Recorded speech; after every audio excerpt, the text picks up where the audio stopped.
இப்ப பல பேர் என்ன சொல்றாங்கன்னா, ஜெயம் ரவியும் பாத்தீங்கன்னா கெனிஷாவும் இதே மாதிரி ஆர்த்தி விவாகரத்து வழக்கு போட்டப்ப ஒன்னா ஜோடி போட்டு வந்தாங்க அப்படின்னு சொல்றாங்க. அது அவர் ஒரு நடிகர், அவர் பண்ணதே தப்பு.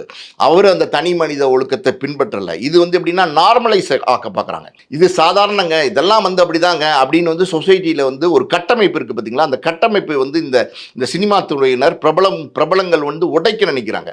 பிரபலங்களுக்கு ஒரு முக்கியமான பொறுப்பு இருக்கு. சாதாரண பிரபலமா இருந்தாலே, சாதாரண ஒரு நடிகரா இருந்தாலே, அவரை பல பேர், பல லட்சக்கணக்கான மக்கள், கோடிக்கணக்கான மக்கள் ஃபாலோ பண்றாங்களா இல்லையா? ரஜினிகாந்த், கமலஹாசன், விஜய், அஜித் மாதிரி சூப்பர் ஸ்டார்ஸை ஃபாலோ பண்றாங்களா இல்லையா? அப்படி இருக்கும்போது அவங்க கவனமா நடந்துக்கணும். ஒரு சொசைட்டில நீங்க ஒரு முன்மாதிரியா இருக்கணும், நீங்க ஒரு எக்ஸாம்பிளா இருக்கணும். நீங்க தவறான முன்மாதிரியா நீங்க இருந்தீங்கன்னா அது எப்படி? விஜய் அப்படின்னும் போது இன்னைக்கு ஒரு ஜெயம் ரவியும் விஜயும் ஒன்னா, ஜெயம் ரவி பண்ணதே ஒரு கேவலமான செயல். அதுவே பாத்தீங்கன்னா அவருடைய மனைவியை பழிவாங்கக்கூடிய ஒரு மனநிலையில் செய்த செயல் தான். பர்சனல் சாய்ஸ் தானே சார். பர்சனல் சாய்ஸா இருக்கலாங்க. விவாகரத்து வழக்கு கோர்ட்ல இருக்கும்போது நீங்க யாரை குறிப்பிட்டு சொல்றாங்களோ அவங்களோட நீங்க வெளியில வர்றதுங்கிறது ஒரு மாதிரியான பர்வர்டட் தாட். அதாவது எப்படின்னா அது எக்ஸ்பிளைன் பண்ண முடியாத ஒரு மனநிலையில் இருக்கிறவங்க தான் செய்வாங்க.